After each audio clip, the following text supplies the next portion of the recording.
Hey everybody, it's Jeremy Osterberger with BIC Alliance and BIC Magazine. I'm joined by Ed Brzytwa of the American Chemistry Council. Ed is the Director of International Trade at ACC, and today we're going to cover global trade outlook and the impacts on the petrochemical industry. Ed will also be participating in the upcoming Downstream Virtual Conference, June 9th through 11th.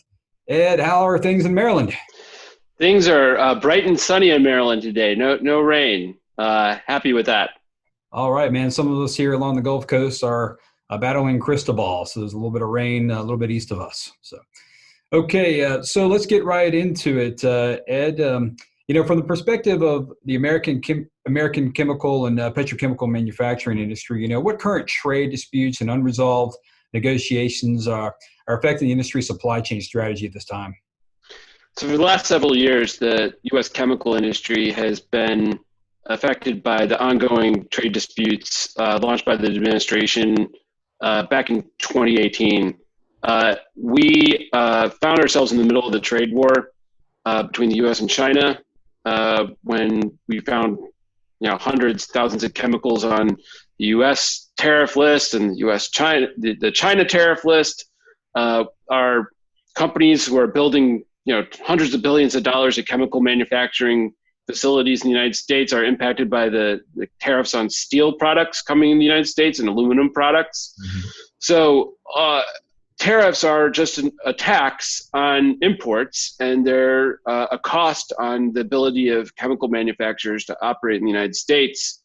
We rely on inputs to manufacture chemicals in the U.S., and often there are inputs that are only found in China. So the U.S. tariffs made our lives a lot more difficult. And then when China retaliated, they retaliated against U.S. chemicals. So right now, we estimate that the China retaliatory tariffs impact about $11 billion of U.S. chemical exports.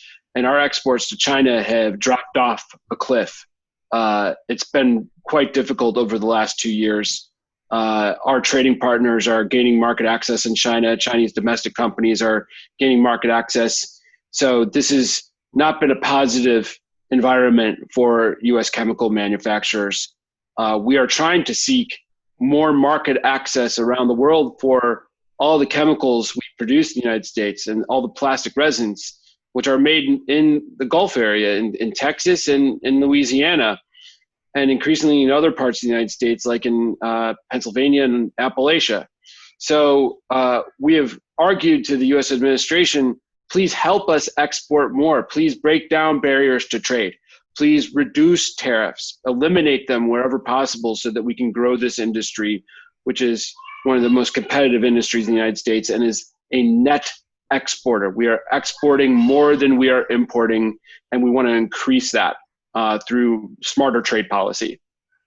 And so getting into policy, Ed, what trade policy actions can we expect from a U.S. Trade Rep Robert Lighthizer and the Trump administration here in the near future?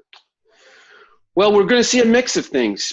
We are seeing them engage in new trade negotiations with the United Kingdom, with Kenya. There are ongoing discussions with the European Union, with India, with Brazil, with Japan, with China.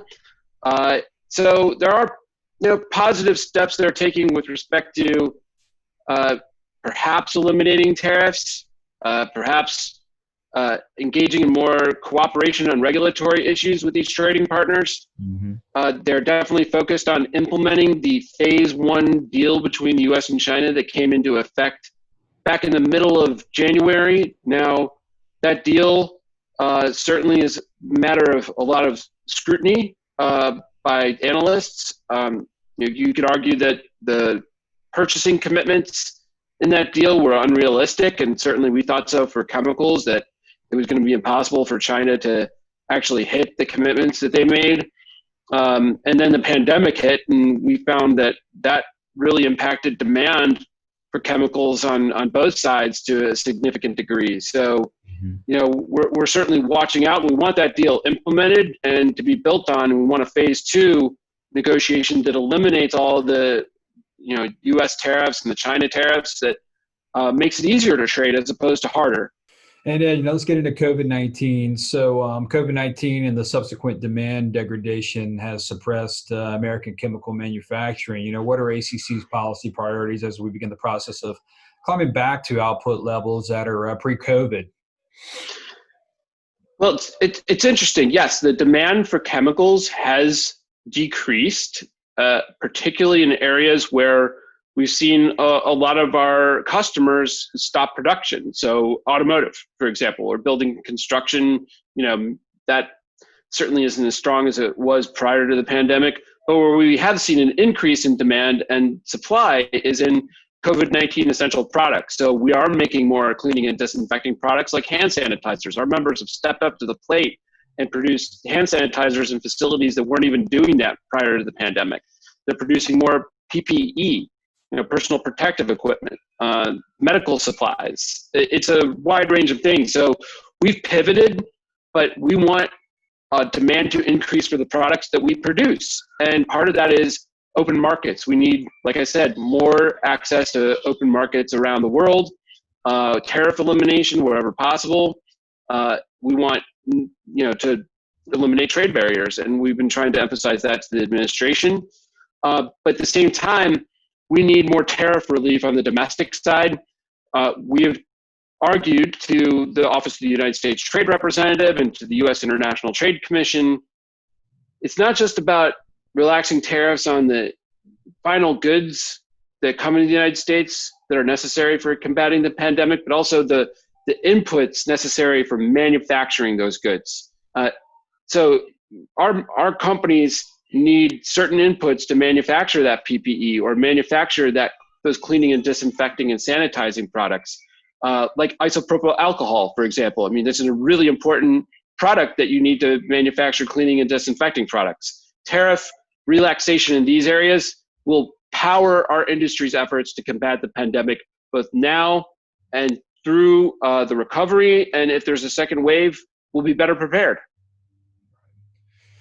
Hey, Ed, look, we need to cut you short now. But man, great time visiting with you today. I really appreciate you jumping on with us on this video interview. Hey, it's my pleasure, Jeremy. Thanks for having me on. Yeah, and look, we'll definitely communicate in the future. Touch base with you here later this year if that's good for you. That sounds great. Happy to be back. So, folks, anyone watching, if you'd like to hear more from Ed, he will be speaking during the Reuters Events Downstream Virtual Conference, June 9th through the 11th. To register, visit petchem-update.com/downstream. The conference is broken up into 3 tracks: engineering and construction, reliability and maintenance, and turnarounds, and supply chain and logistics. Till next time, everyone stay safe and stay prosperous.